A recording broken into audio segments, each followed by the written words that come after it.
La présidente, Mme Cathy Wong.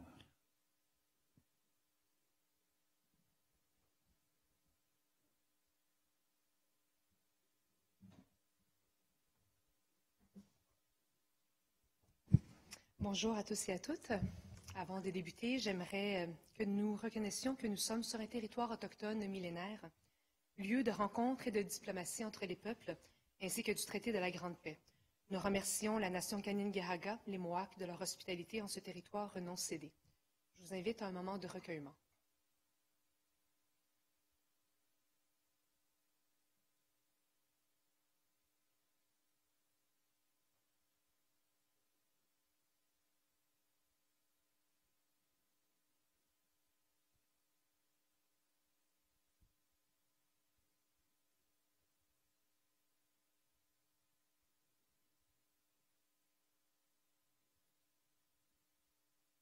Merci. Je vous invite à prendre place. Alors, pour commencer, j'aimerais déposer un nouveau plan de banquette avec le retrait de Mme Patricia Lattanzio en raison de son élection à titre de députée sur la scène fédérale. J'aimerais également souligner certaines célébrations internationales, en commençant avec le 20 novembre, la Journée internationale des droits de l'enfant, et le 25 novembre, la Journée internationale pour l'élimination de la violence à l'égard des femmes. Et à ce sujet, nous avons déposé sur vos bureaux des rubans blancs sur vos pupitres pour souligner la Journée d'action pour l'élimination de la violence faite aux femmes et aux filles. En fait, c'est le 25 novembre est la journée mondiale et le 6 décembre est la journée nationale. C'est en 1991 que le Parlement du Canada a institué la journée nationale de commémoration et d'action de violence faite aux femmes à la suite du drame qui est survenu à Polytechnique et où 14 jeunes femmes ont été assassinées le 6 décembre 1989. D'ailleurs, une déclaration est à l'ordre du jour à ce propos. Et donc, je vous invite aujourd'hui jusqu'au 6 décembre prochain à porter fièrement ce ruban blanc. Je termine en soulignant des anniversaires du mois de novembre. Donc, le 5 novembre dernier, Mme Chantal Rossi, le 6 novembre, Giovanni Rapana, et le 29 novembre, plusieurs élus, Richard Ryan, Jean-François Parenteau et Abdelak Sari. Joyeux anniversaire à vous tous et à vous toutes. Alors, sur ça, je vous souhaite une excellente séance et on débute avec la période de questions des membres du Conseil. Monsieur le chef de l'opposition, à vous la parole. Merci, Madame la Présidente. En fin de semaine, on a commémoré la Journée mondiale du souvenir des victimes des accidents de la route. C'est une journée qui prend une signification particulière et malheureuse cette année à Montréal, avec un nombre record de piétons décédés, avec encore plus d'un mois à écouler. La semaine dernière, de nouveaux décès de piétons aînés sont survenus dans les rues de Montréal, portant le total à 19 cette année. Madame la Présidente, qu'est-ce qui se passe? Qu'a fait l'administration au cours des 2 dernières années pour stopper l'hécatombe dans nos rues? Elle avait pourtant promis, cette administration, de sécuriser les 20 intersections les plus dangereuses dans la première année de leur mandat, ce qui n'a pas été fait. Ils nous avaient demandé d'être patients avec l'élaboration de leur plan d'action Vision Zéro. Ce même plan ne prévoyait pas la prolongation du temps de traverse des intersections. Et pourtant, ce matin, changement de cap par l'administration, un aveu d'échec où, effectivement, elle annonce l'augmentation des temps de traverse des feux, mais ce, sur 8 ans. Depuis 2 ans, nous entendons de belles paroles, de belles annonces, mais nous voyons très peu d'actions concrètes et toujours les mêmes excuses. Pendant ce temps-ci, les victimes augmentent. Ma question, Madame la Présidente, est fort simple. Elle est au nom de tous les Montréalais et Montréalaises. Que compte faire cette administration afin de prévenir la mort des piétons dans nos rues dès cette année et pas seulement dans 8 ans? Merci, Monsieur le chef de l'opposition. Madame la mairesse, à vous la parole. Merci beaucoup. Merci beaucoup, Madame la Présidente. En fait, ce que compte faire notre administration, c'est faire ce que toutes les autres administrations n'ont jamais fait. C'est changer de paradigme. Parce qu'avant notre arrivée en poste, lorsqu'il était question d'aménagement ou de sécurisation, le premier élément en haut de la liste, c'était la fluidité, d'abord et avant tout. Et nous, on est arrivés en poste, puis on s'est dit, la vision zéro, ça ne peut pas être juste un slogan.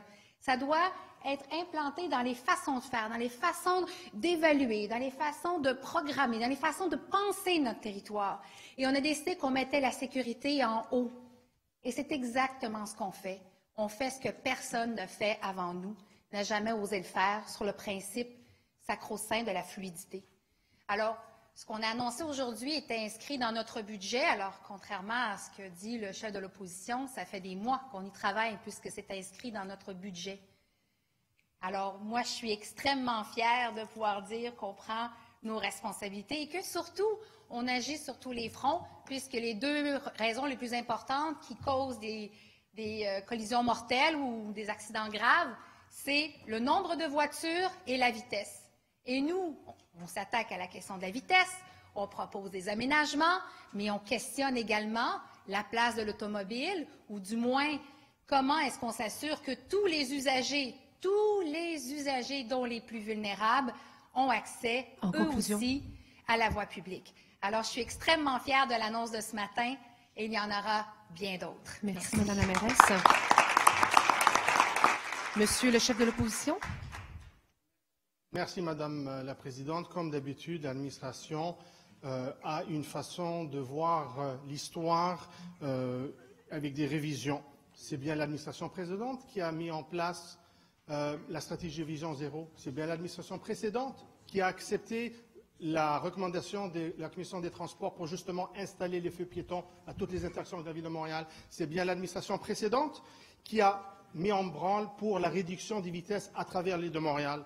Alors, je m'excuse, mais votre plan d'action sur lequel vous avez élaboré pendant 1 an et demi n'inclut pas la prolongation des temps de travers. Ce n'est pas une action visée.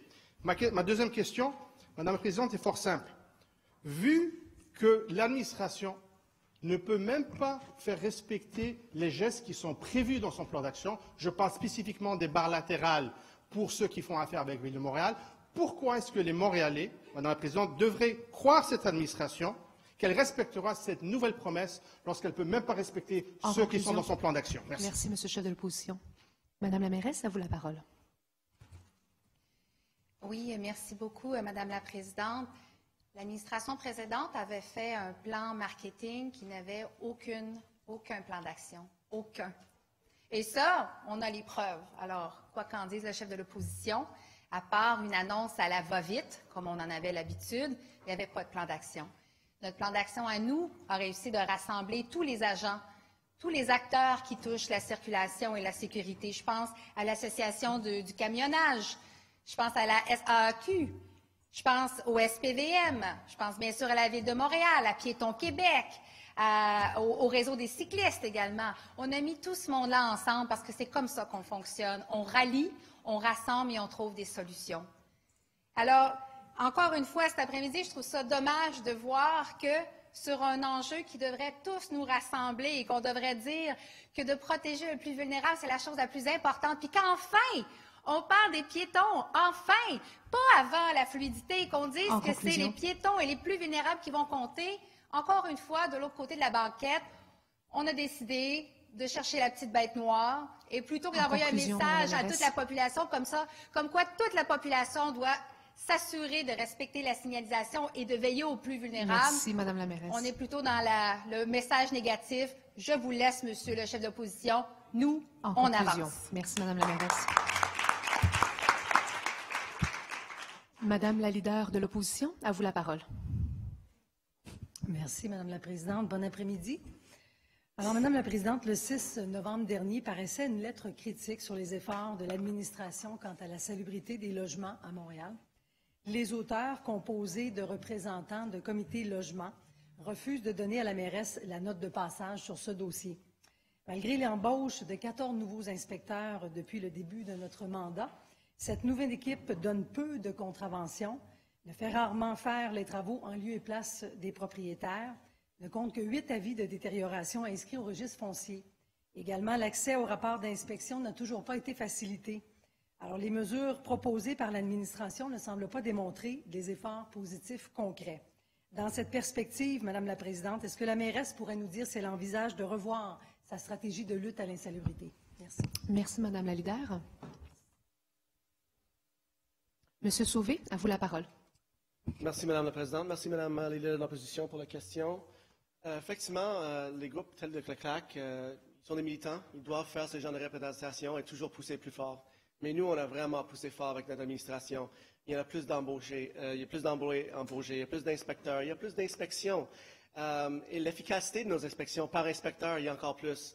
On a remis en place une stratégie de blitz. Et effectivement, il y en a plus d'action sur le terrain. Effectivement, ce n'est pas toujours les amendes. Ça, c'est une stratégie parmi d'autres. Il y a aussi les travaux en lieu qu'on fait, puis on charge par la suite, on facture par la suite. Et aussi, on peut parler avec les créanciers pour leur faire peur. Et dans le cas extrême, des évacuations. Mais avec notre administration, on atteint nos cibles. Et c'est quelque chose sur lequel on est très fiers. Donc, non, le problème n'est pas tout réglé dans une seule année, mais on y arrive. On va y arriver comme ville. Merci beaucoup. Merci, M. Sauvé. Madame la leader, votre question. Effectivement, Madame la Présidente, le problème n'est pas tout à fait réglé. Parce qu'au moment où on se parle, malgré tous les efforts apportés par l'administration, on a toujours un tiers des Montréalais qui se retrouvent avec un problème de salubrité ou un autre, que ce soit la vermine, que ce soit les moisissures, les infiltrations d'eau ou encore les punaises de lit. Alors, on a un bon règlement qui nous offre de bons outils. M. Sauvé nous l'a démontré. Maintenant, c'est dans son application. On a aussi une bonne grille d'évaluation sur le terrain qui a été peaufinée au fil des ans par les inspecteurs. Maintenant, on est toujours encore au fameux 85 % d'efficacité lorsque les propriétaires reçoivent des avis de non-conformité.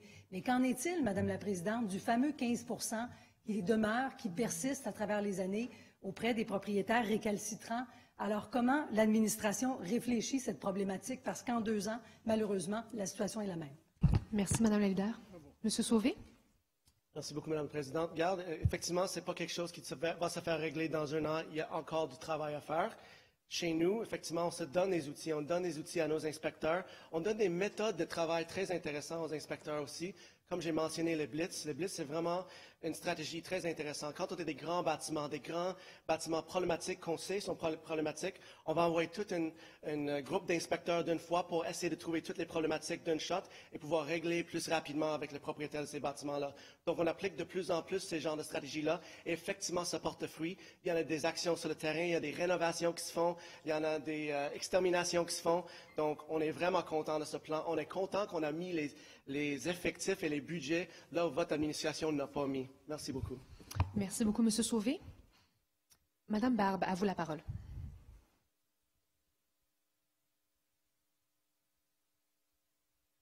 Oui, merci beaucoup.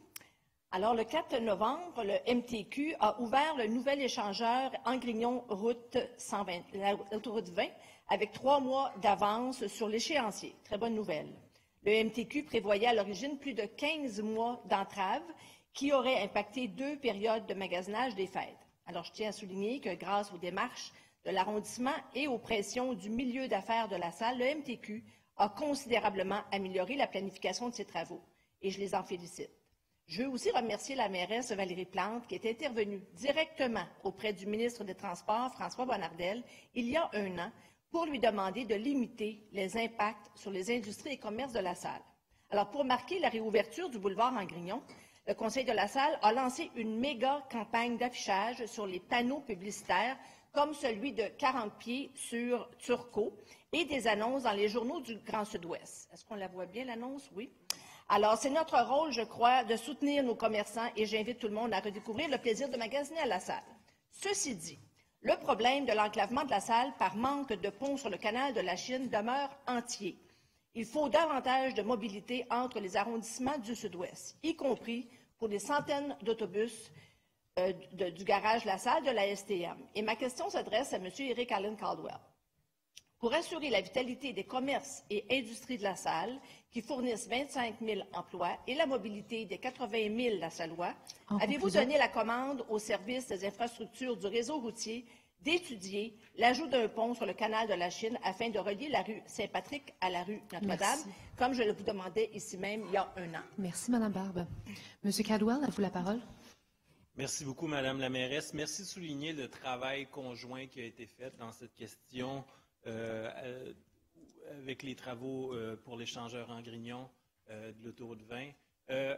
Comme on a eu la chance de se le dire, on a un autre chantier où on travaille très bien, c'est le chantier de l'échangeur Saint-Pierre, et il y aura celui de la révision du plan d'urbanisme et de mobilité, où justement on regarde ces questions-là parce qu'on reconnaît qu'il y a de l'enclavement à la salle, il y a des défis particuliers. Vous avez raison d'insister sur le fait que la solution passe par le transport collectif avant tout, avec l'arrivée des 300 autobus, avec une meilleure planification pour le rabattement autour des infrastructures lourdes et pour la mobilité de la main-d'œuvre. Vous savez, c'est là où on a le plus de gains à faire. La mobilité de la main-d'œuvre des quartiers qui ne sont pas au centre-ville, c'est là où on peut agir le plus efficacement pour le transport modal, pour le transport collectif.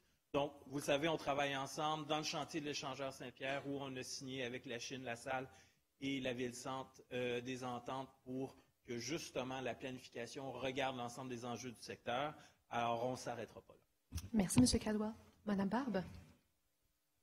Oui, merci beaucoup, Madame la Présidente. Merci pour cette excellente réponse. Étant donné que ça fait plus de 10 ans que je parle de ce dossier-là sur plusieurs tribunes, étant donné que je suis un petit peu impatiente de voir des résultats, est-ce que vous pouvez me confirmer un certain échéancier que je pourrais voir ça de mon vivant dans ma vie politique? Merci. M. Cadwell.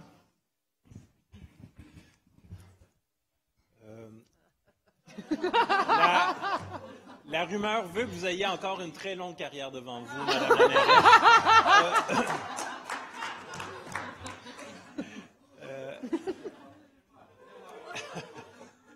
Ceci étant dit, regardez, vous le savez très bien, quand il y aura des annonces, on le fera ensemble. Il y a les gros choix qui devront être pris pour l'ensemble du secteur de l'échangeur Saint-Pierre, pour le déploiement des 300 autobus, sont à venir au cours des prochaines années. Et finalement, il y a cette étape-là fondamentale, qui est la révision du plan d'urbanisme et de mobilité, où on va venir camper les choix sur lesquels les autres vont... les choix qui seront déterminants et incontournables et les choix pour lesquels on devra prioriser. Donc, c'est ensemble qu'on pourra faire ces annonces. Merci, M. Cadwell. Alors, j'ouvre la période de questions à l'ensemble des membres du Conseil dans 3, 2, 1. M. Deschamps, à vous la parole. Alors, merci, Madame la Présidente. Pour faire une certaine continuité avec la réponse de M. Caldwell, d'abord, j'apprécie qu'il reconnaisse la longévité politique de la mairesse, ainsi qu'un peu la nôtre, puisque ça fait quand même longtemps que nous sommes là, sans nommer le nombre ou sans donner le nombre d'années. J'aimerais vous entendre, M. Caldwell, sur justement un projet phare de la mairesse et de votre administration, au niveau de la ligne rose. Vous vous rappellerez que c'était une des premières questions que nous avons posées ici dans ce conseil. Il y a eu des questions, je ne dirais pas à répétition, mais quand même fréquentes sur ce dossier. Mais vous n'en avez pas fait mention dans votre réponse. Donc, j'aimerais entendre votre position là-dessus. Merci, M. Deschamps. M. Cadwell, à vous la parole. Merci, M. Deschamps, et je passerai rapidement sur effectivement votre longévité et votre contribution au conseil municipal et le plaisir qu'on a toujours à échanger sur ces enjeux-là. Bien entendu, la ligne rose, ce projet de diagonale du nord-ouest de Montréal, du nord-est de Montréal au sud-est de Montréal, qui vient rejoindre des milieux qui en ont besoin, ça fait partie de l'équation pour tout le grand secteur du sud-ouest avec la Chine et la Salle. Bien entendu, la mairesse et moi, on a pu échanger là-dessus. Quand on parle d'axes structurants comme ça, on vient régler un ensemble de problèmes directement et indirectement via le rabattement transport actif et transport collectif. Là, on réorganise l'ensemble des réseaux pour se brancher sur cette ligne rose. Alors oui, vous avez tous vu, le 26 juin dernier, la mairesse et le ministre Dubé qui ont dit cette portion ouest de la ligne rose, on la greffe au tram de l'Est pour justement faire un axe structurant. Donc, c'est le bout de la ligne rose pour lequel il y a eu des avancées significatives cette année, pour lequel l'ARTM travaille à faire une planification, pour lequel on a créé un bureau de projet ici à la Ville de Montréal. Donc, c'est un dossier prioritaire de cette administration. C'est un dossier qui pourra venir changer fondamentalement l'ensemble du rabattement, de l'accès et du rabattement en transport collectif pour tout votre secteur. Merci, M. Cadwell. M. Deschamps. Alors, en complémentaire, Madame la Présidente, je comprends que pour l'ensemble du secteur, c'est un dossier prioritaire, mais vous ne m'en voudrez pas si je vous demande si pour La Salle, ce sera pour vous un dossier prioritaire, puisque dans le tracé initial, il allait directement à la Chine, et c'est très bon pour l'arrondissement de la Chine, on se réjouit de ça. Mais pour ne pas que La Salle demeure enclavée, est-ce que vous prenez l'engagement aujourd'hui de s'assurer que le projet La Ligne Rose desservira également La Salle? Merci, M. Deschamps. M. Caldwell. Je vais répéter ce que j'ai dit. C'est fondamental pour le secteur d'avoir un réseau structurant de transport en commun avec un rabattement efficace. Quand vous parlez de tracé original, c'était un corridor. Bien entendu que le corridor passe par le Grand Sud-Ouest, La Salle, la Chine. Pour ce qui est du tracé précis, il y a un travail qui est fait avec la RTM, avec CDPQ Infra, pour identifier justement des tracés potentiels. Mais c'est clair qu'on regarde toutes les options, y inclus celle de La Salle. Merci, M. Caldwell. La parole à M. de Souza.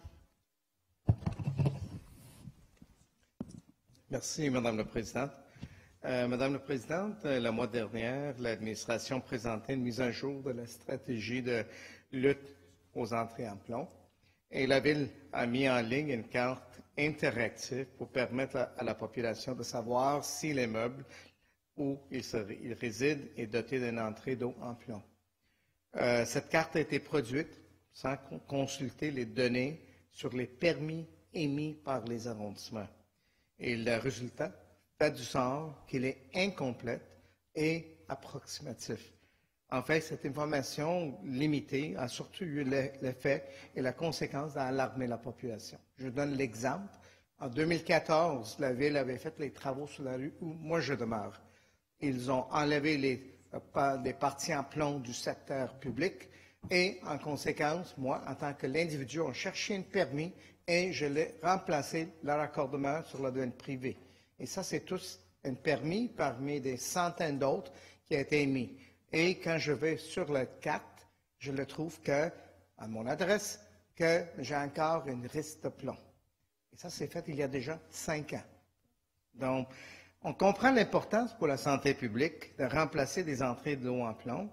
Et ce qu'on comprend mal, c'est pourquoi l'annonce a sorti sans cette information cruciale. Pour moi, c'est un manque de rigueur et de respect avec les familles. Donc, ma question est simple. Sachant que c'est un sujet sensible de santé publique, pourquoi l'administration n'a pas consulté les arrondissements en amont pour qu'on puisse mettre en place l'information des permis émis afin de livrer une carte interactive qui est rigoureuse et exacte? Merci beaucoup, M. de Souza. M. Ouellet. Merci, Mme la Présidente.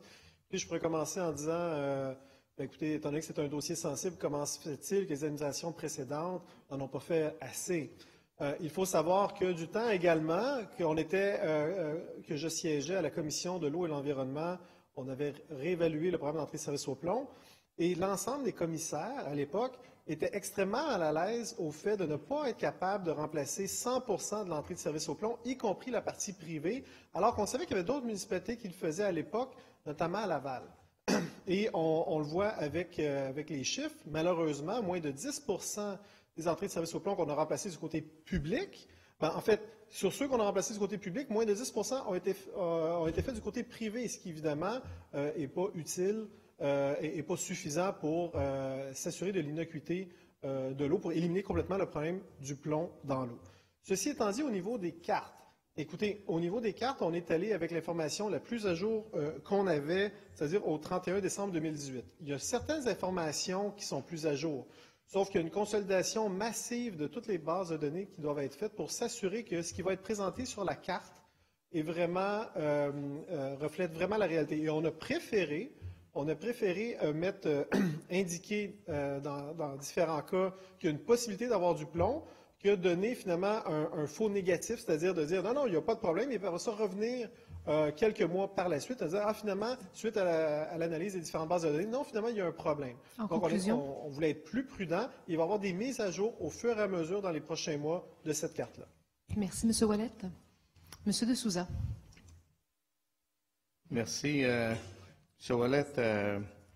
Un des effets d'avoir ne pas avoir cette information pas exacte et que ça peut causer préjudice aux personnes qui peuvent, en vendant leur maison, peut avoir un impact où les gens disent vous avez un effet non divulgué sur la vente de votre maison, ça peut causer des préjudices aux citoyens.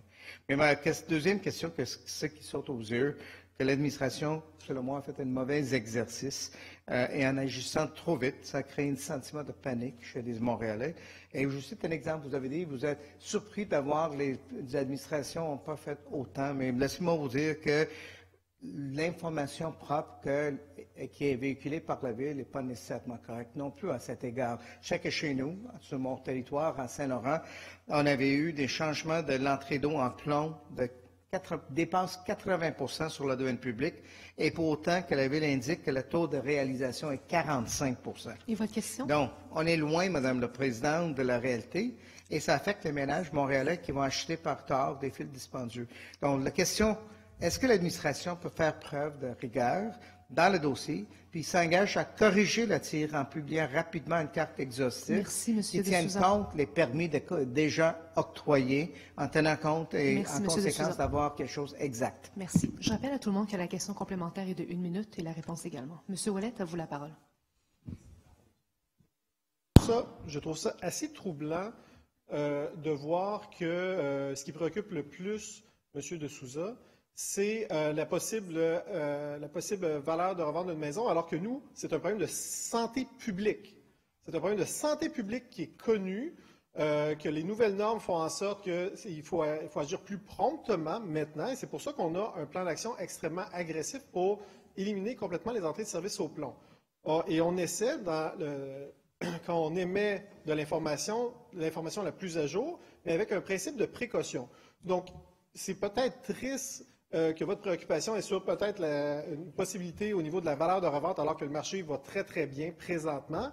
Mais écoutez, nous, ce qui nous dicte dans ce dossier-là, et c'est exactement ce que la santé publique nous dicte, c'est justement, écoutez, il faut y aller avec un principe de précaution et on va agir en fonction de la santé publique.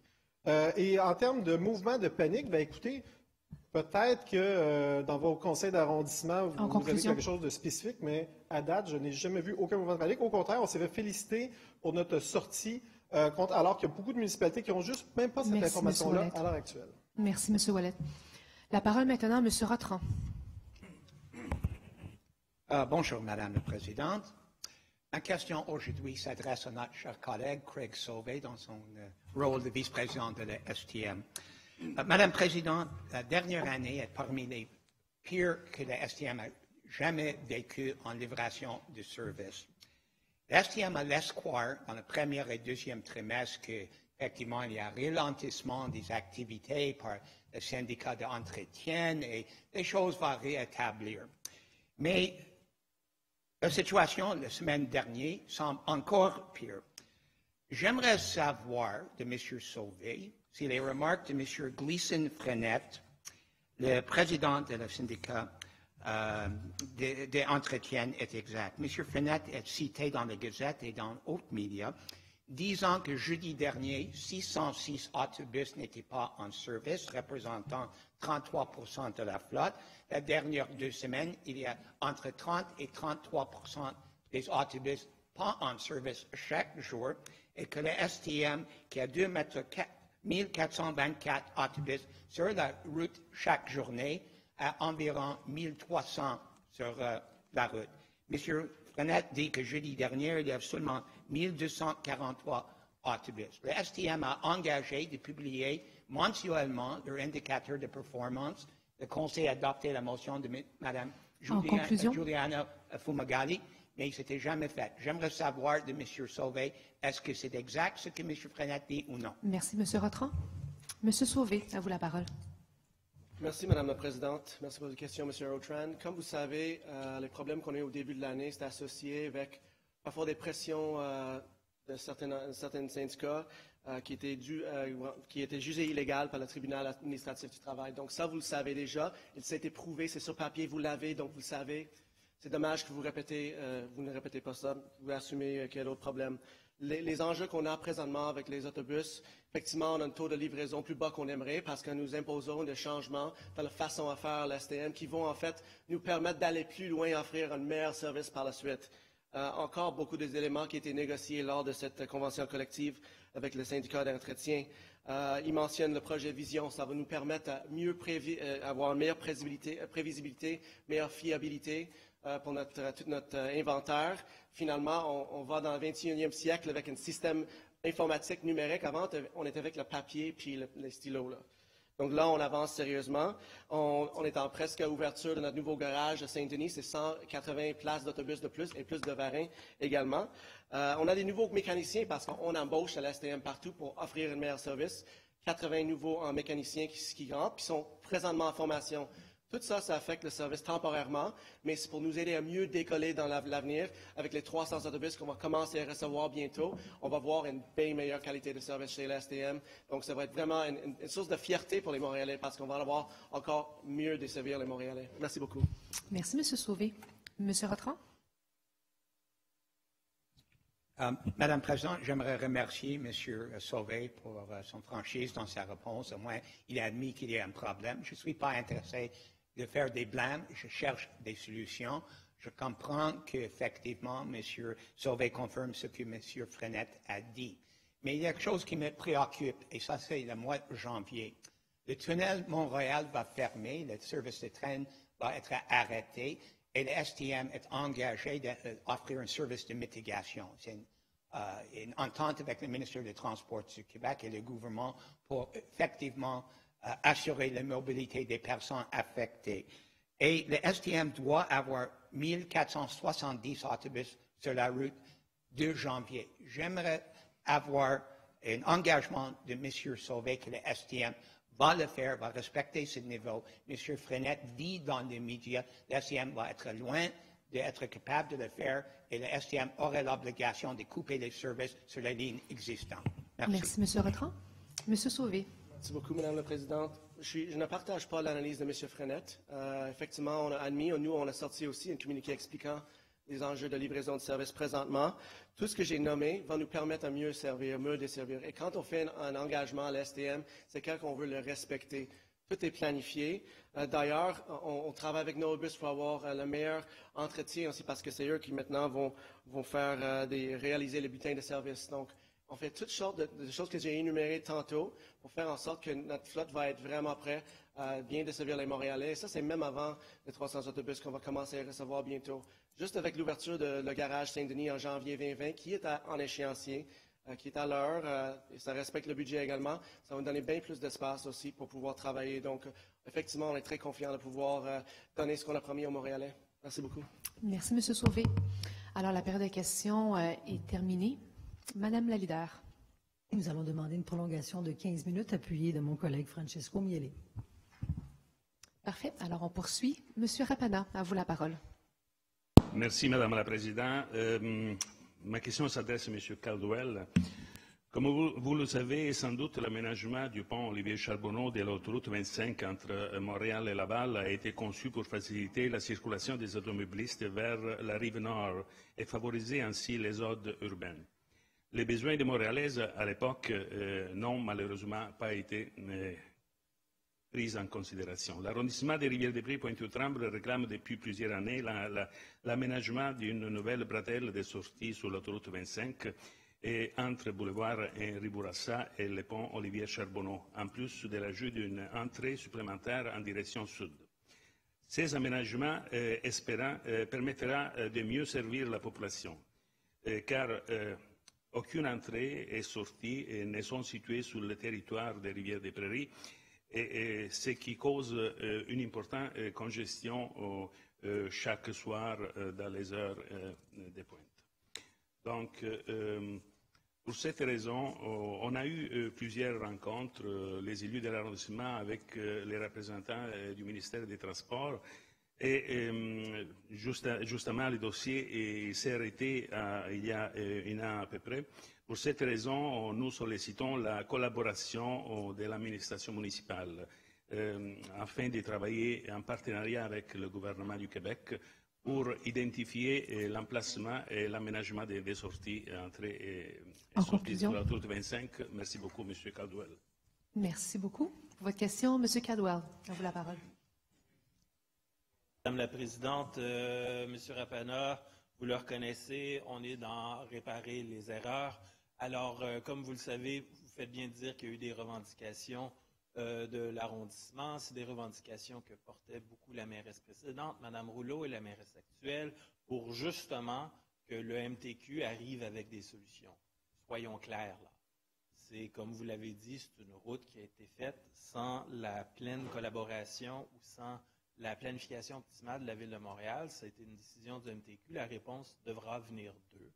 Et avec l'arrondissement, nous sommes en contact avec le MTQ sur cet enjeu et nous continuons à travailler sur cet enjeu, mais soyons clairs. Vous avez raison, M. le conseiller Rapana, de dire que le problème est avec le réseau autoroutier et la réponse devra venir par les gestionnaires de ce réseau. Merci, M. Caldwell. M. Rapana, votre deuxième question. Oui, Madame la Présidente. Merci, M. Caldwell. Donc, la deuxième question s'adresse à Madame la mairesse. Les citoyens qui vivent dans les secteurs enclavés des rivières des Prairies, oui, et j'ai dit enclavés parce que se sont déjà exclus des grands projets de transport en commun. Je parle du prolongement de la ligne bleue qui s'arrête à Ville d'Anjou, dans l'arrondissement de Ville d'Anjou, et du projet de la ligne rose qui s'arrête seulement à Montréal-Nord. Donc, je peux parler des rivières des Prairies comme un secteur enclavé. Pouvons compter, Madame la mairesse, sur votre appui et sur votre engagement pour obtenir une sortie, une entrée supplémentaire sur la bretelle de l'autoroute 25. Je vous rappelle que le 5 août 2019, sur l'autoroute 440, dans une situation pareille, il y a eu un accident grave que tout le monde se souvient.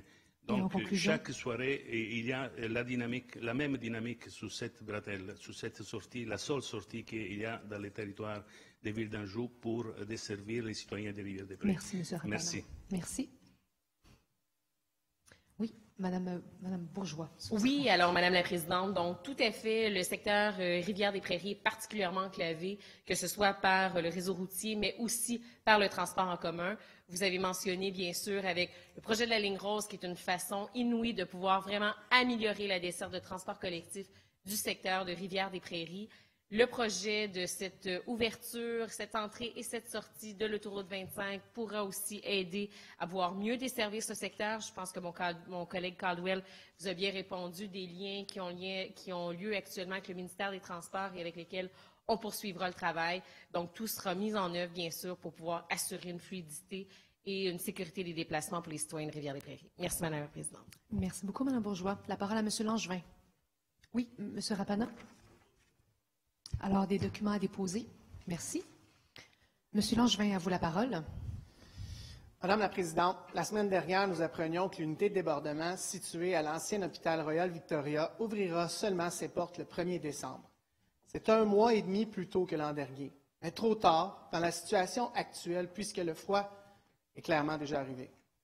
Dans la nuit de mardi à mercredi, il faisait un ressenti de moins 22. Je n'imagine pas le calvaire des personnes qui ont passé la nuit dans les rues glaciales. Les organismes d'hébergement en itinérance font un travail exceptionnel présentement avec le peu de moyens qu'ils ont pour gérer la demande. Il reste 13 jours avant la porte ouverte du Royal Victoria, avant qu'il ouvre. 13 jours durant lesquels une personne itinérante pourrait avoir des problèmes de santé, voire mourir en raison de la température glaciale. Quel est le plan de l'administration pour rendre des services aux personnes itinérantes durant les 13 prochains jours? Merci. Merci, M. Langevin. Mme Goulet, à vous la parole. Présidente, je remercie le conseiller Langevin pour sa question.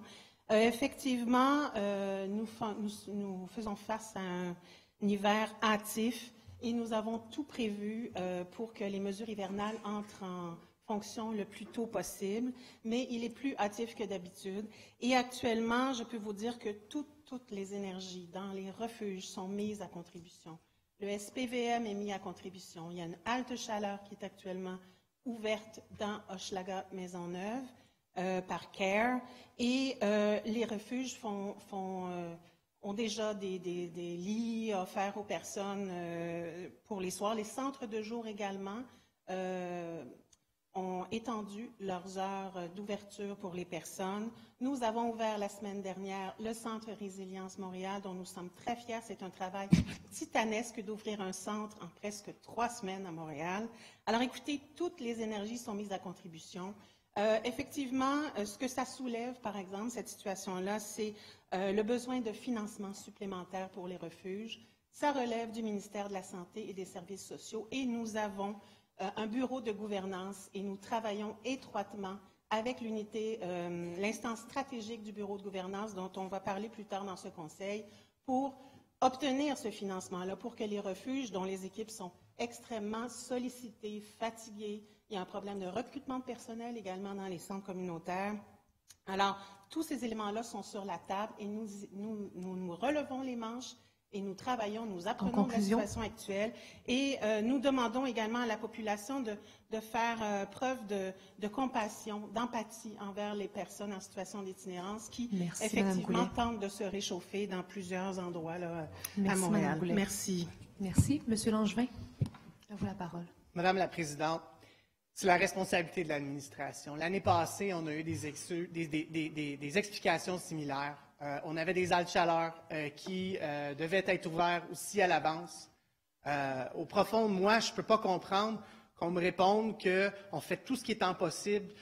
Il reste 13 jours, il y a du monde qui va coucher dehors. Je me demande vraiment, et la question complémentaire par rapport à ça, c'est concrètement, qu'est-ce que vous allez faire? Oui, on peut appeler Québec, on peut demander une subvention supplémentaire, mais concrètement, on n'a aucun engagement quand je pose une question aussi claire que 13 jours, des gens qui couchent dehors. Merci. Moins 22. Merci, M. Langevin. Mme Goulet? Merci, Madame la Présidente. Écoutez, toutes les actions sont mises en place, tous les personnels sont mobilisés pour régler cette situation-là et nous demandons la collaboration de toutes et de tous pour traverser cette période-là, mais il est clair que l'unité de débordement à Royal Victoria va être ouverte à temps. Ça a mobilisé énormément de ressources. On a travaillé très étroitement avec les CIUS sur cette question-là, en ouvrant 2 fois plus de salles, 2 fois plus de lits que l'année dernière, avec un étage réservé pour les femmes. Alors, écoutez, actuellement, on essaie vraiment que personne ne couche dehors jusqu'à temps que l'unité de débordement de Royal Victoria soit ouverte dans quelques jours. Et voilà. Merci. Merci, Mme Goulet. Monsieur Corville, à vous la parole.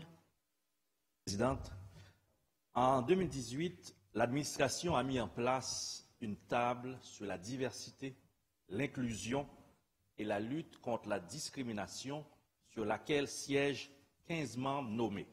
Elle a pour mandat de réfléchir aux moyens de rendre la fonction publique, les services et les programmes municipaux plus innovants, plus inclusifs et plus représentatifs de la population montréalaise. Or, selon nos sources, 6 membres de cette table auraient récemment démissionné. Ma question, pouvez-vous confirmer que 6 membres de la table ont démissionné dernièrement? Et si oui, peut-on en connaître les raisons de ces départs? Merci, M. Corville. Mme Papianou, à vous la parole. Merci, Madame la Présidente. Monsieur Corville, écoutez, je ne suis pas au courant. Si vous avez des informations plus récentes que vendredi, je les prendrai volontairement. Tous les membres travaillent, donc ils souhaitent déposer, si c'est possible, avant le 4 décembre, le rapport de la table. Comme vous le savez, la table va déposer un rapport auprès de l'Office municipal de consultation publique de Montréal, qu'on va intégrer en réalité, que l'OCPM va intégrer dans les recommandations qu'ils vont faire à la ville. Donc, je ne suis pas au courant de cette information. Et puis, on attend tous avec grand intérêt. Ils ont travaillé très, très fort. On attend le dépôt de rapport auprès de l'OCPM tel qu'on s'est entendu. Merci. Merci, Mme Papianou. M. Corville, votre deuxième question. Donc, ces nombreuses démissions auraient un message négatif. On sait que les membres n'ont pas eu de rencontre depuis 3 mois. On sait aussi que la table devrait produire 3 rapports portant sur le profilage racial et social, le développement économique de la diversité, ainsi que la représentation de la diversité montréalaise dans les espaces politiques, citoyens, culturels. À part l'embauche d'un rédacteur, peu de moyens financiers y sont consacrés. Les membres s'en rendent compte et pourraient quitter le bateau. Visiblement, cette table ne fonctionne pas. Quel est son avenir? Merci, M. Corville. Mme Papiano. Merci beaucoup, Madame la Présidente. Donc, écoutez, je ne sais pas exactement d'où tenaient vos informations. Donc, la dernière rencontre, elle a eu lieu il y a un mois. Donc, on a avancé les 3 axes.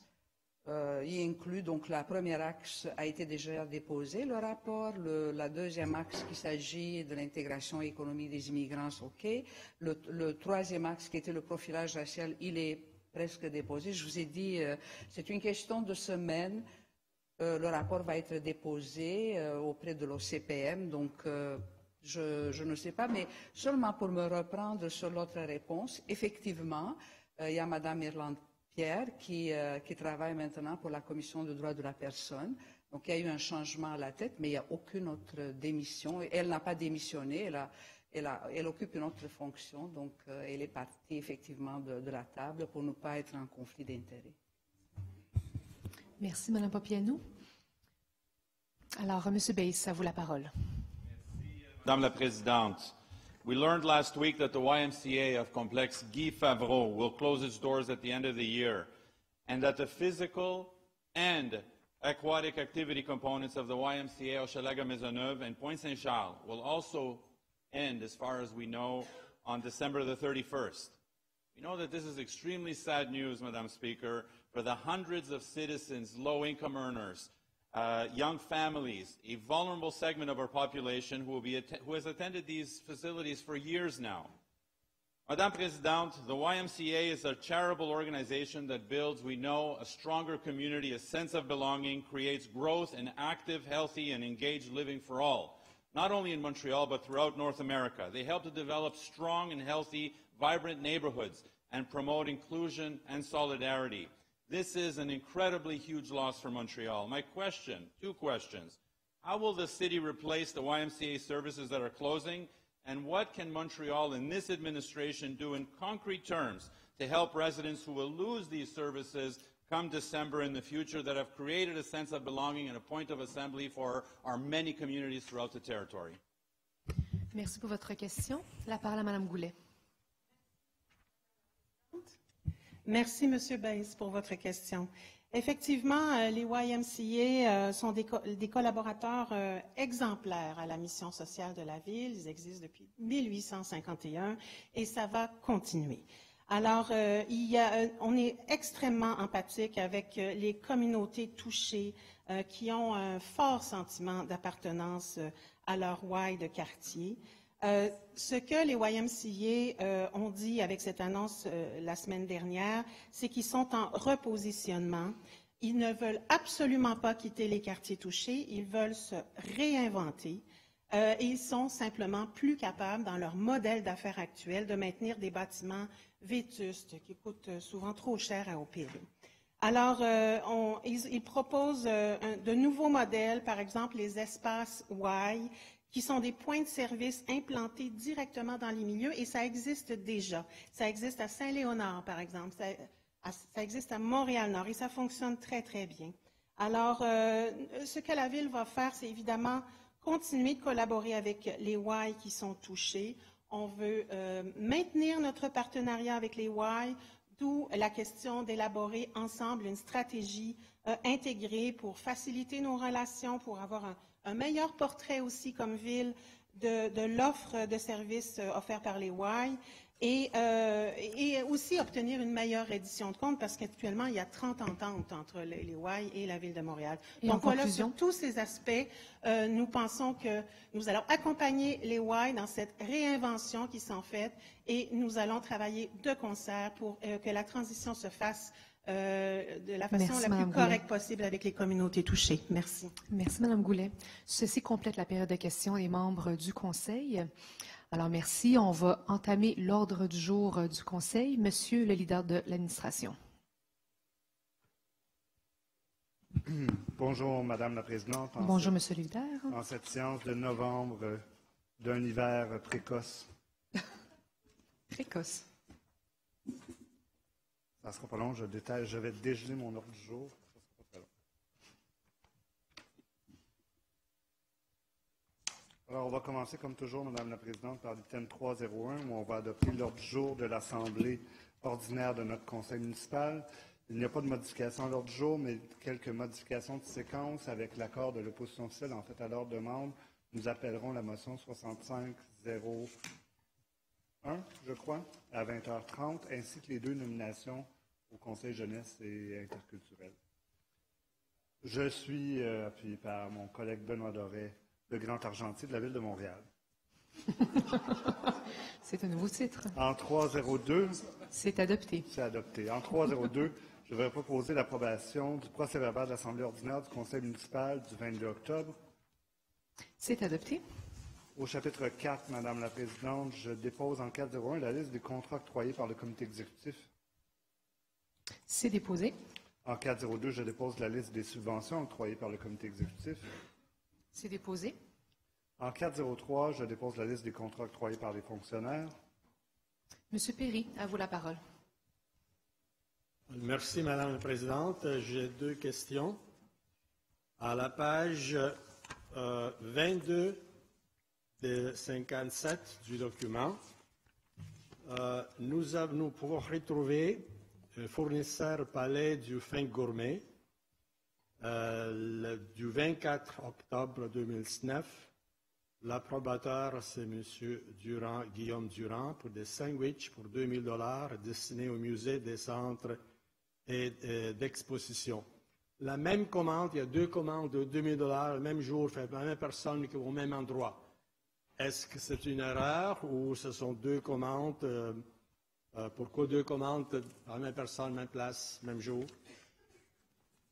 L'autre question que j'ai, c'est à la page 38 du document. Dernière ligne, batterie Nantec.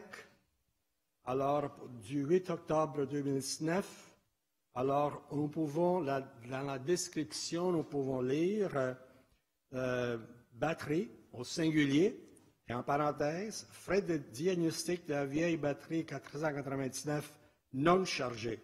Alors, il y a des frais de 495 non chargés, mais le prix pour une batterie, c'est 10 446 000 $ et 26 sous. Est-ce que c'est une batterie à 10 000 $ ou ce sont plusieurs batteries? Ça semble être une grosse batterie pour 10 000 $. Alors, est-ce qu'on peut avoir l'explication? Merci. Merci, M. Perry. Monsieur le leader. Madame la Présidente, je suis sûr qu'on trouvera les réponses détaillées pour M. Perry et qu'on pourra lui envoyer par écrit avec grand plaisir. Je proposerai quand même le dépôt du point. Parfait. Alors, c'est déposé. Parfait. Madame la Présidente, au chapitre 5, en 501, c'est la résolution CA 19-12-24-4 du Conseil d'arrondissement d'Anjou. C'est déposé. En 502, on dépose la résolution CA 19-13-02-68 du Conseil d'arrondissement de Saint-Léonard. C'est déposé. Au chapitre 6, c'est le dépôt de réponse aux questions écrites de membres du Conseil. Je sais que j'ai quelques collègues, en tout cas, j'ai une collègue qui veut le faire. Madame Goulet, à vous la parole. La Présidente, alors j'ai une réponse pour Madame Catherine Boivin-Roy au sujet d'une question qu'elle a posée le 22 octobre dernier sur la question du harcèlement de rue et à la STM. Merci, Madame Goulet. Monsieur Rattrand.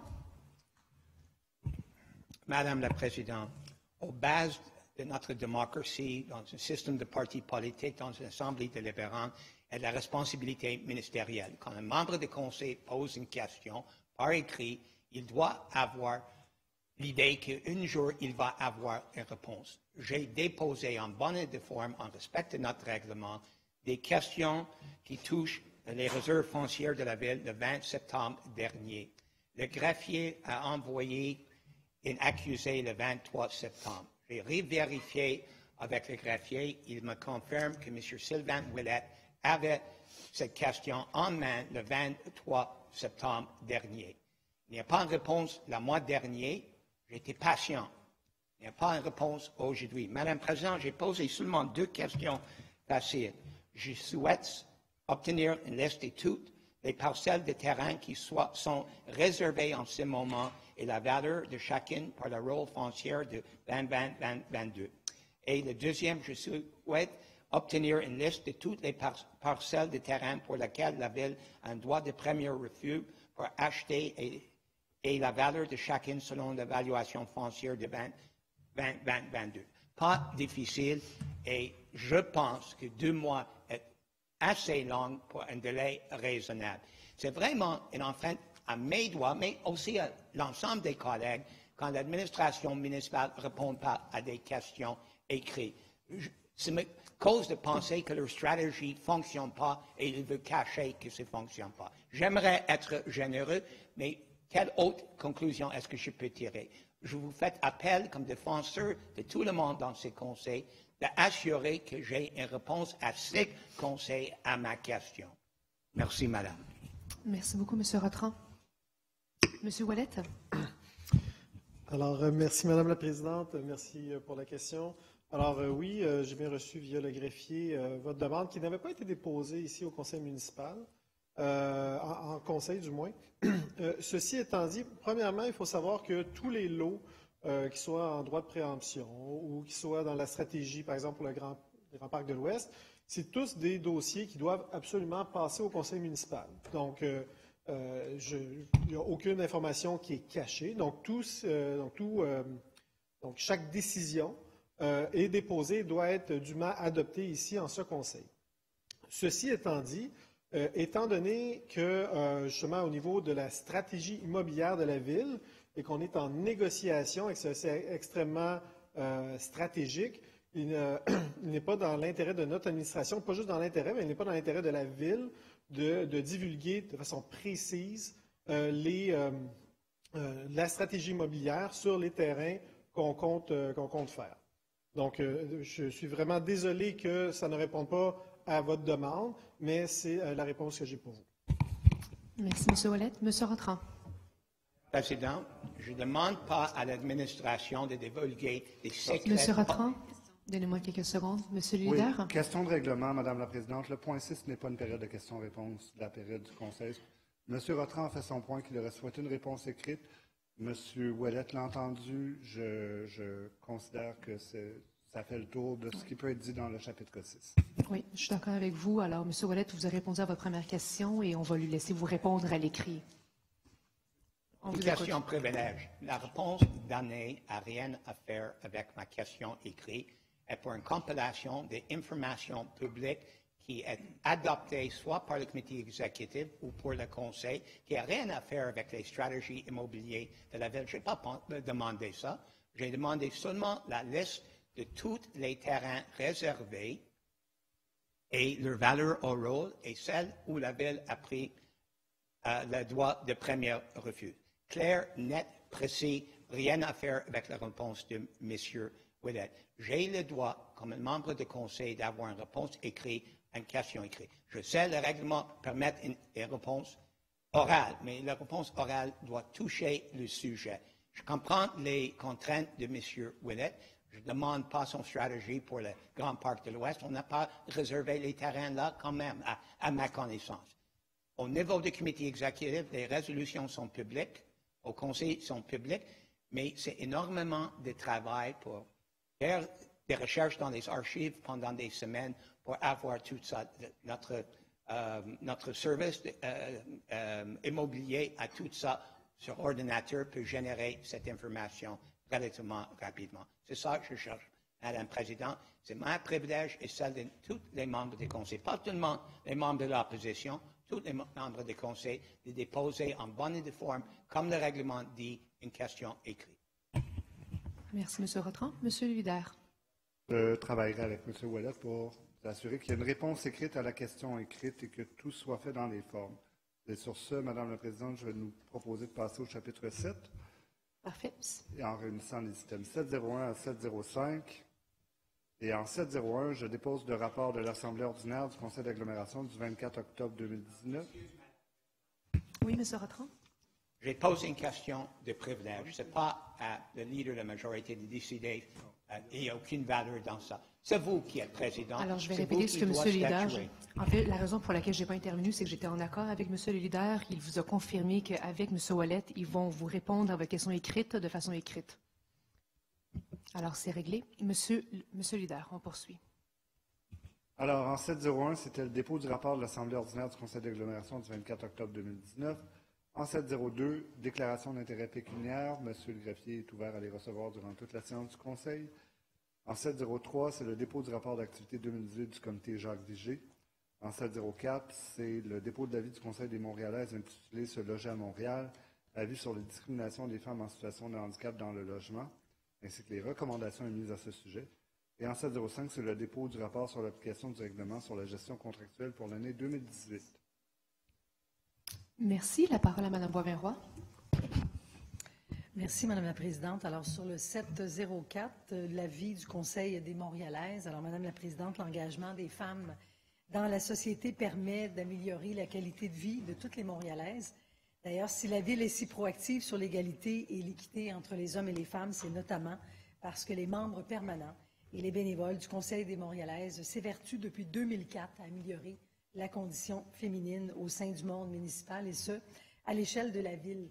Son rôle est de nous interpeller, de nous conseiller, nous les élus, sur des enjeux spécifiques tels que la sécurité des femmes durant les festivals, la conciliation famille-travail ou encore l'itinérance des femmes sur le territoire montréalais, pour ne citer que ceux-là. Le 13 novembre dernier, le Conseil des Montréalaises a présenté sa dernière recherche intitulée « Se loger à Montréal, avis sur la discrimination des femmes en situation de handicap dans le logement ».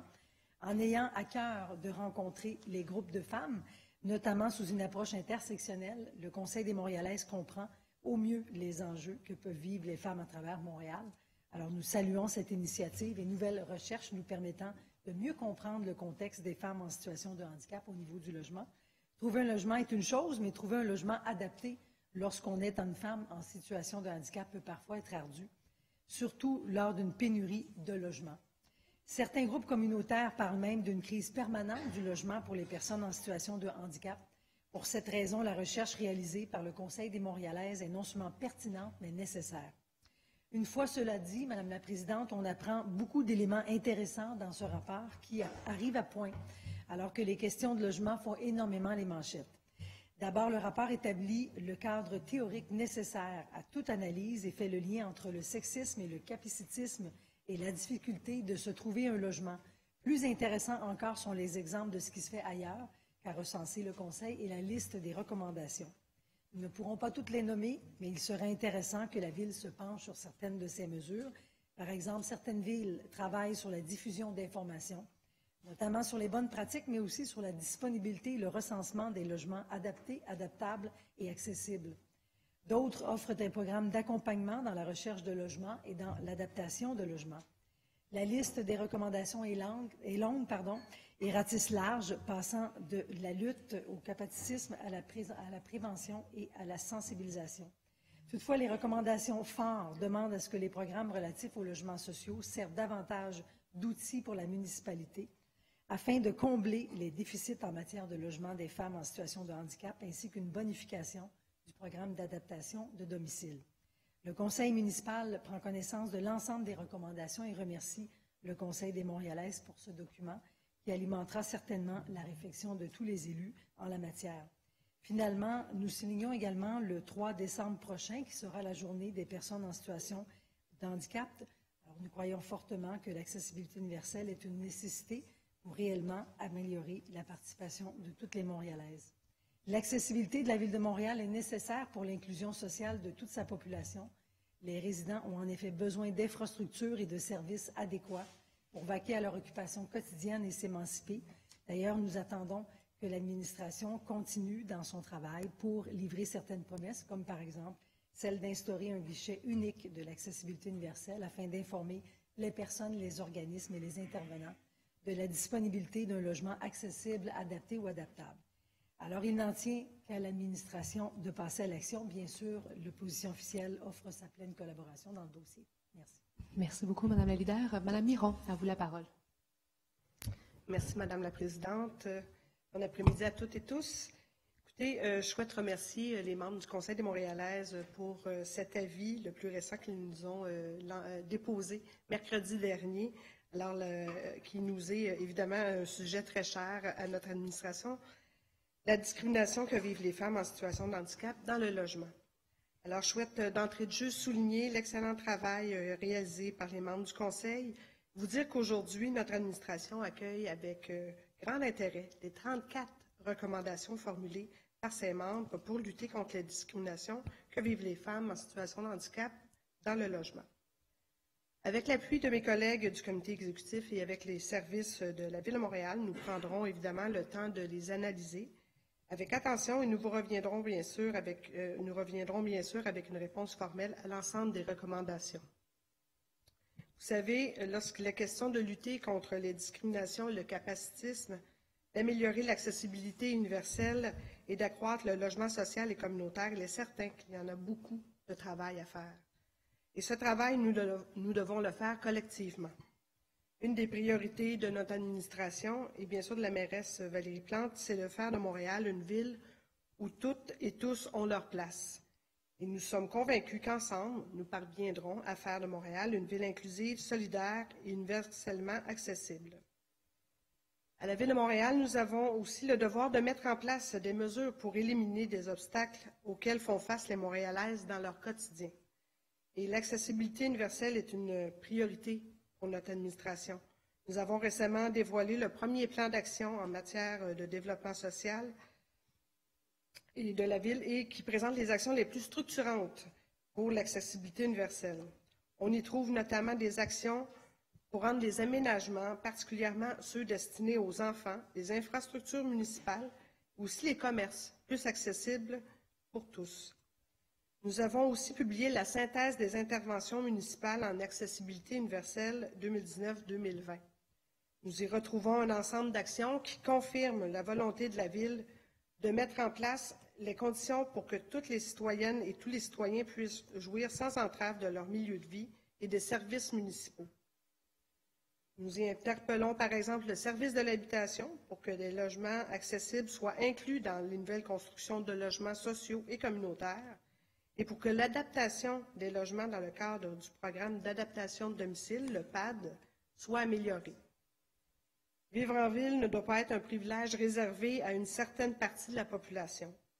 Si nous voulons que Montréal continue à se distinguer en tant que milieu accueillant, et il est essentiel de mettre en place des outils pour que chacun et chacune puisse s'y loger. Alors, c'est pourquoi l'un des engagements forts de notre administration était de préparer un règlement sur l'offre de logement social, abordable et familial. Nous voulions nous assurer de conserver à Montréal des milieux de vie de qualité qui favorisent la mixité sociale des quartiers. Alors, ce règlement, vous le connaissez, baptisé Règlement pour une métropole inclusive, a fait l'objet d'une consultation publique, d'ailleurs, récemment cet automne. Par ailleurs, en matière d'accessibilité universelle, ma collègue Nathalie Goulet, qui prendra la parole un peu plus tard, qui est responsable de l'inclusion sociale au comité exécutif, a récemment été mandatée par la mairesse pour mener un grand chantier en accessibilité universelle à travers tout l'appareil municipal. Alors, ce chantier sera lancé dans quelques semaines. Et nous souhaitons bien sûr compter sur l'appui de tous nos partenaires en accessibilité universelle pour en faire un succès. Alors sachez que nous voyons l'accessibilité comme une condition d'intégration et d'égalité pour toute la population et nous faisons tout en notre pouvoir pour que Montréal soit une ville égalitaire, inclusive et solidaire. J'invite mes collègues à prendre connaissance de cet avis qui se retrouve sur le site web du Conseil des Montréalaises. Merci beaucoup. Merci, Mme Miron. Monsieur le chef de l'opposition. Merci, Madame la Présidente. C'est sur le point le 7.05. Donc, le rapport de l'application du règlement sur la gestion contractuelle pour 2018. Alors, comme le souligne le sommaire décisionnel, il y a une obligation légale pour chaque ville, pour chaque conseil, de pouvoir publier un rapport sur l'application du règlement de gestion contractuelle. Et ici, on prend compte, évidemment, on sait que c'est une nouvelle disposition en vertu du projet de loi 122. Donc, 2018 est, dans un certain sens, la première année où on puisse appliquer de façon formelle cette exigence juridique. Et puis, évidemment, j'ai eu la chance de revoir le bilan. Il y a des éléments intéressants qui viennent être préparés notamment par le service de l'approvisionnement. Et je pense dans un contexte d'amélioration continue sur peut-être souligner des éléments sur lesquels on pourrait demander à service de l'ARPRO d'envisager, d'ajouter certains éléments, je pense, qui sont fort pertinents pour ce conseil. Donc, je vais donner quelques exemples. On note évidemment le nombre de contrats qui ont été donnés entre le 25 000 et le 100 000, qui est la nouvelle limite légale depuis presque 2 ans maintenant. Et ce que je trouve intéressant, ce qui serait intéressant, c'est de savoir, par exemple, des contrats qui ont été inclus dans le tableau, donc de la page 2, du nombre des bons de commande. Il y a certaines statistiques qui ont été soumises. Ça serait intéressant de voir les unités d'affaires. Si on peut avoir des statistiques, des données sur les unités d'affaires pour voir s'il y a une certaine tendance. Est-ce que c'est utilisé plus par une certaine unité ou bien certains arrondissements plus que d'autres? Je pense que ça serait pertinent. D'autant plus qu'il y a une section qui s'appelle « Autres ». Donc, on parle des rotations respectées, on parle des demandes de prix. Il y a une autre section qui parle de « Autres ». On n'est pas certain exactement de quels sont ces critères ou quels sont ces éléments. Ça serait, je pense, fort pertinent de les avoir. D'autres éléments, je pense, ce qui serait tout à fait également pertinent, c'est certains éléments ne sont carrément pas adressés. C'est dans le bilan qu'on souligne certains points, mais il y a d'autres éléments dans le règlement qui sont tout simplement évacués. Je vais vous donner quelques exemples. On a des obligations en vertu du règlement pour les comités de sélection, comités techniques, pour voir s'il y a des conflits d'intérêts. Je pense que ce serait intéressant de savoir si effectivement il y a eu des déclarations par les membres, sans les nommer évidemment, s'il y a eu des déclarations de conflits d'intérêts et si, oui ou non, le nombre. C'est une obligation en vertu du règlement. Si on n'a pas, alors c'est quelque chose de facile à confirmer, il n'y en a pas tout simplement, mais présentement on est dans le doute quant à l'application de cette section-là du règlement. La chose va d'emblée également avec les communications des fonctionnaires. Est-ce qu'il y a eu, oui ou non, des communications par certains soumissionnaires ou non? Il y a une section notamment sur le lobbyisme. Est-ce qu'effectivement, il y a eu des interpellations dans ce sens-là, oui ou non? Si c'était oui, et ils ont contrevenu, évidemment, je présume qu'il y aura un suivi et qu'il y aura des conséquences d'après le règlement lui-même. Mais sinon, ça serait intéressant de le savoir. Il y a une section sur les sous-contractants. Donc, sur la section des sous-contractants, il y a des obligations très précises à cet égard-là. Je pense que ça serait pertinent de le savoir. Même chose avec les contingences. Les contingences, en vertu du règlement, il y a des limites qui sont imposées en vertu du montant du contrat, au-delà duquel on devra revenir au Conseil. Je pense qu'il est fort pertinent pour ce Conseil d'être au courant si effectivement il y a eu l'utilisation de ces contingences qui excèdent les montants et si oui, de quelle ampleur. Je pense que ça va d'emblée en lien avec l'imputabilité et l'utilisation des fonds publics. On parle dans le bilan les causes d'inadmissibilité et ainsi que le nombre de personnes ou d'entreprises qui ont été exclues ou qui ont été ajoutées à la liste de personnes qui sont exclues. Je pense que les causes d'inadmissibilité sont tout à fait pertinentes. Okay, merci de me rappeler, je ne savais pas que j'avais 5 minutes. Et puis, je terminerai en soulignant que peut-être on devrait avoir une section pour considérer l'amélioration. Et sur ça, je vous termine. Merci, monsieur le chef de l'opposition. Alors, c'est déposé. Monsieur le leader. Madame la Présidente, un dernier point au chapitre 7, qui est l'avis en vertu de la loi sur les élections et référendums dans les municipalités, RLRQ. Alors, voilà. Alors, c'est déposé. Au chapitre 8, Madame la Présidente, en 8.01, c'est le dépôt des commentaires et recommandations de la Commission sur l'inspecteur général faisant suite au rapport de mi-année 2019 du Bureau de l'inspecteur général pour la période du 1er janvier au 30 juin 2019. Alors, la parole à Mme Barbe. Oui, et étant donné que c'est la même personne, est-ce que vous seriez d'accord, Mme Barbe, que j'appelle aussi 802? D'habitude, je les sépare parce qu'il y a souvent deux présidents de commission, mais là, en 802, on a aussi le dépôt des commentaires et des recommandations de la Commission sur l'inspecteur général, faisant suite au rapport des recommandations concernant un sous-contrat de transport de neige. Parfait, merci. Mme Barbe, à vous la parole. Merci beaucoup. Alors, le 16 septembre dernier, le Bureau de l'inspecteur général a rendu public son rapport de mi-année, rendant ainsi compte de ses activités des 6 premiers mois de 2019. Le rapport de mi-année du BIG a permis à l'inspectrice générale de faire état de 3 types de dossiers. 8 interventions effectuées en amont des octrois de contrats, 4 dossiers d'enquête et une enquête de fond sur la gestion des sols contaminés. En outre, le rapport témoigne de l'entrée en vigueur en début d'année 2019 du mécanisme de traitement des plaintes prévu par la loi sur l'autorité des marchés publics. Du point de vue de la Commission, ce rapport de mi-année est une initiative intéressante puisqu'il permet de mettre l'accent sur le travail d'enquête effectué par le BIG.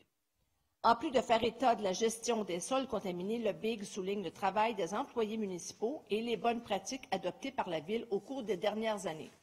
Sans revenir sur chacune des recommandations et sur l'analyse de la Commission, je souhaite tout de même attirer votre attention sur certains éléments qui ont particulièrement intéressé et qui ont amené la Commission à formuler ses recommandations.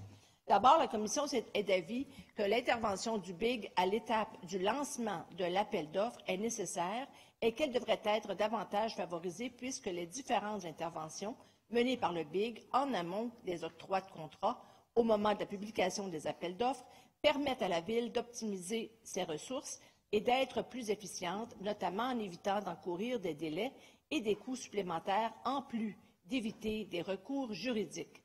Et les 8 dossiers traités en début d'année 2019 le montrent bien une fois de plus. La Commission a également apprécié le suivi des 4 dossiers d'enquête et retient que les contrats qui devaient être octroyés par le SPVM à l'issue de l'appel d'offres mené en 2017 pour des services de remorquage exclusifs pour des véhicules accidentés, en panne ou se trouvant en contravention d'un règlement ne l'ont toujours pas été à ce jour. En effet, le rapport du BIG de 2017 sur l'industrie du remorquage y avait révélé l'infiltration du crime organisé et avait recommandé, entre autres, que les adjudicataires soient soumis à une enquête de sécurité. Et à cet effet, la Commission est d'avis que le SPVM doit prendre les moyens d'octroyer les nouveaux contrats d'ici la fin de 2020. Finalement, les membres de la Commission ont grandement apprécié la présentation de l'enquête de fond sur la gestion des sols contaminés qui constitue la majeure partie du rapport de mi-année 2019, mais se sont cependant demandé si ce dossier de fond n'aurait pas gagné à faire l'objet d'un avis distinct avec recommandation, notamment en raison de l'envergure de l'enquête et des constats qui en découlent. De plus, ceci aurait pu permettre d'en accentuer la visibilité et d'en faciliter le suivi. Néanmoins, dans ce dossier, bien que la Commission ait rassuré d'apprendre que la surveillance environnementale et l'exécution des travaux par les entrepreneurs sont généralement bien exécutés et que, globalement, ces derniers s'acquittent bien de leurs responsabilités en acheminant les sols vers les sites dûment autorisés, la Commission s'inquiète des différents manquements observés et des risques importants, notamment en ce qui a trait à l'estimation de la quantité de sols contaminés à éliminer, à la vulnérabilité des surveillants de chantier face à des entrepreneurs aguerris et aux entrepreneurs qui n'escavent pas de façon sélective, selon les règles, et qui mélangent, par conséquent, différents types de sols. Donc, des tentatives d'infiltration du crime organisé dans les phases de transport d'élimination des sols sont également fort préoccupantes. L'identification de 18 sites de déversement sans contrôle permettant à des entrepreneurs d'augmenter leurs bénéfices en desservant des sols à très bas coût révèle une brèche pour l'infiltration du crime organisé dans cette industrie.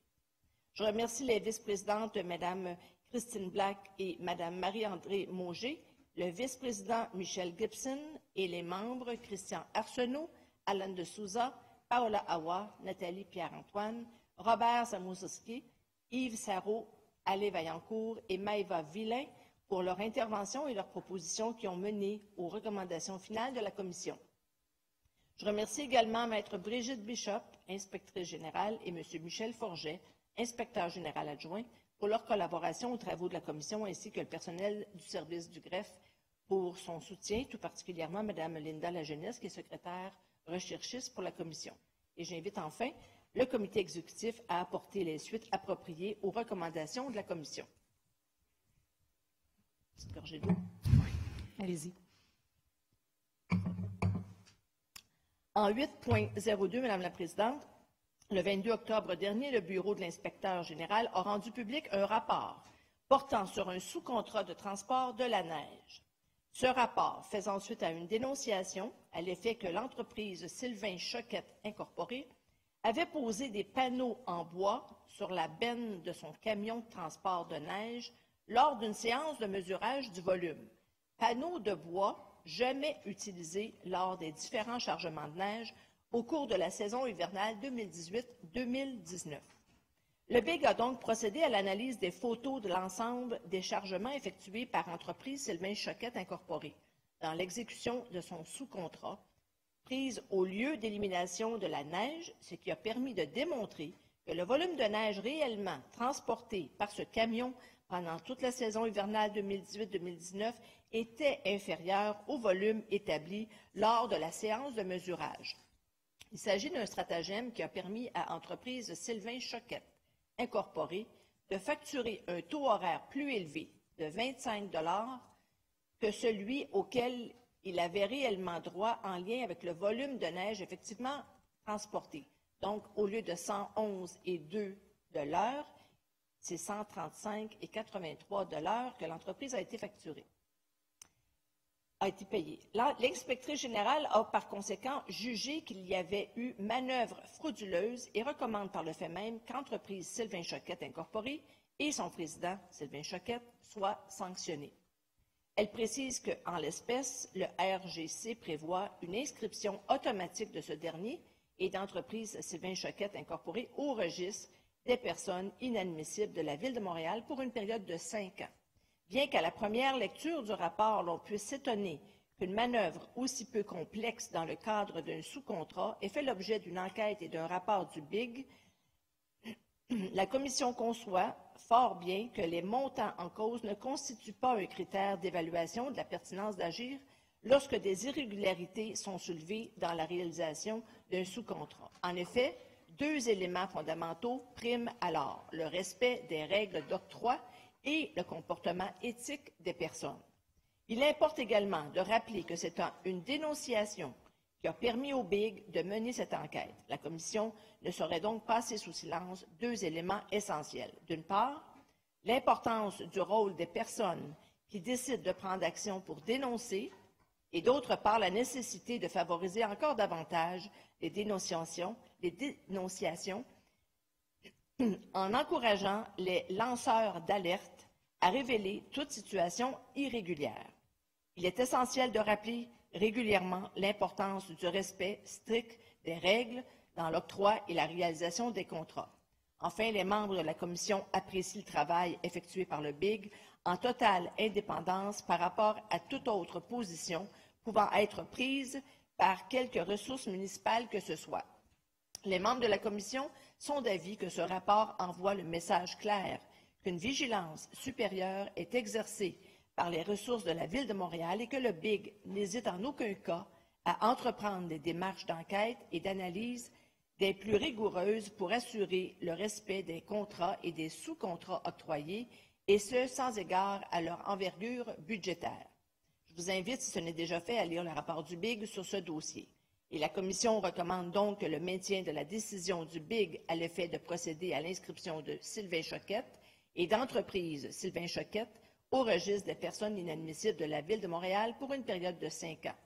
Permettez-moi de remercier encore une fois mes collègues commissaires qui ont participé à l'étude de ce rapport, vice-présidente Christine Black et Marie-André Mauger, ainsi que les membres Christian Arsenault, Alain de Souza, Nathalie Pierre-Antoine, Robert Samoussowski, Yves Sarrault et Alain Vaillancourt. Je remercie Maître Brigitte Bishop, inspectrice générale, et M. Michel Forget, inspecteur général adjoint, pour leur collaboration aux travaux de la Commission, ainsi que tout le personnel du service du greffe, tout particulièrement Mme Linda Lajeunesse, secrétaire recherchiste pour la Commission. Et j'invite enfin le comité exécutif à offrir les suites appropriées à la recommandation de la Commission. Merci. Merci, Mme Barbe. Alors, ces deux rapports sont déposés. Monsieur le leader. Madame la Présidente, au chapitre 11, il n'y a qu'un seul point, c'est le point 11.01, dépôt de pétition. Est-ce qu'il y a des pétitions à déposer? Aucune.